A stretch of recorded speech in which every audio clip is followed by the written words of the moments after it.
নাওয়ালা দেখবে, ঠিক কি না?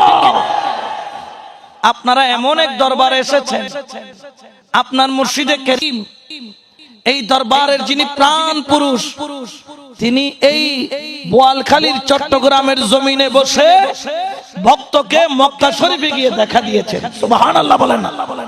ক্ষমতা আছে না নাই? এটা ক্ষমতা দিয়েছেন কে? আরো জোরে বলেন না কে? এই জন্য আমার আল্লাহ পবিত্র কোরআনে বলেন, আলা ইন্না আউলিয়াল্লাহি লা খাউফুন আলাইহিম ওয়া লা হুম ইয়াহজানুন।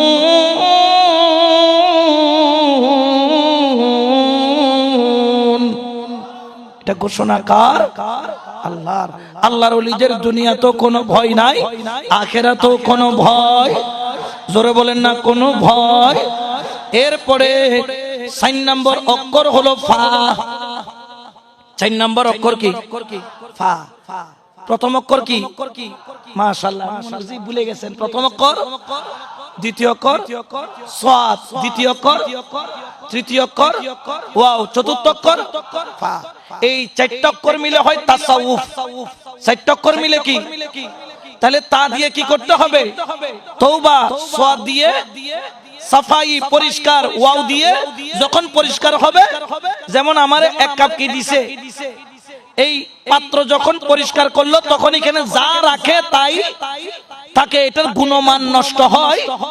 এখানে যদি ময়লা থাকতো তার উপর চা দিত, আমি কি চাটা খাইতাম? কারণ বলতাম যে এখানে কি আছে, এই জন্য আগে পরিষ্কার করছে, এরপর এখানে চা দিছে। যখন আপনার কলবটা পরিষ্কার হবে তখন মুর্শিদের একটা নজর দিবে, এই নজরের মধ্যে আপনার কলবের মধ্যে বেলায়েত যাবে। ওয়াও দিয়া হলো বেলায়েত। উচ্চ আওয়াজে বলেন না সুবহানাল্লাহ। যখন বেলায়েত ঢুকে, যার কলবের মধ্যে বেলায়েত ঢুকবে, তখন তার কি দুনিয়াদারি আর ভালো লাগে? জোরে বলেন না লাগে? তখন তার অক্ষর হয় ফা।